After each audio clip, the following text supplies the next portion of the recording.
sa pagitan ng mundong nakikita ng ating mga mata at ng mas mataas na antas ng kamalayan, ay may isang larangan na matagal nang binabanggit sa sinaunang karunungan, ang astral world. Ayon kay Swami Pankadasi, ang astral world ay hindi katang-isip. Isa itong mas pinong antas ng pag-iral, mas mataas kaysa sa pisikal, ngunit mas mababa kaysa sa purong espiritual. Ito ang daigdig ng enerhiya, emosyon at forma na hindi solid, ngunit tunay na umiiral. Bawat tao, ayon sa esoteric teachings, ay may astral body, isang mas pinong anyo na nagsisilbing tulay ng isip, damdamin at espiritu.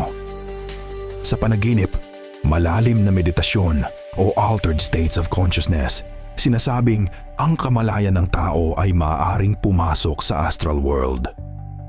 Hindi raw bakante ang astral world, may mga nilalang na naninirahan dito, tinatawag ni Panchadasi bilang astral dwellers.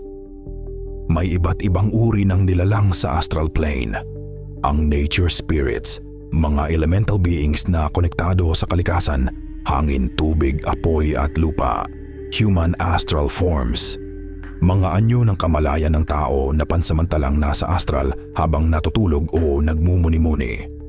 Astral shells, mga naiwan o residual energy, hindi tunay na espiritu kundi bakas ng kamalayan. Higher astral entities, mas mataas ang vibration, tagapangalaga, guro o gabay ayon sa esoteric teaching.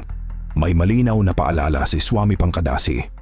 Hindi lahat ng anyong makikita sa astral ay dapat pagkatiwalaan.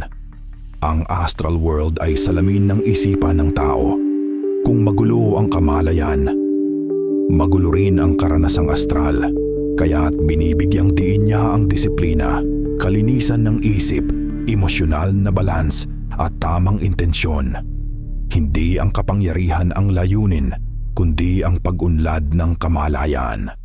Sa mas malalim na antas, maaaring ang astral world ay hindi lang isang lugar, kundi isang estado ng kamalayan.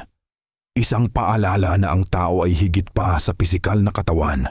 Ang tanong ay hindi kung totoo ang astral world, kundi kung gaano kalawak ang handa nating tuklasin sa loob ng ating sarili. Ito ang astral world ayon sa karunungan ni Swami Pankadasi.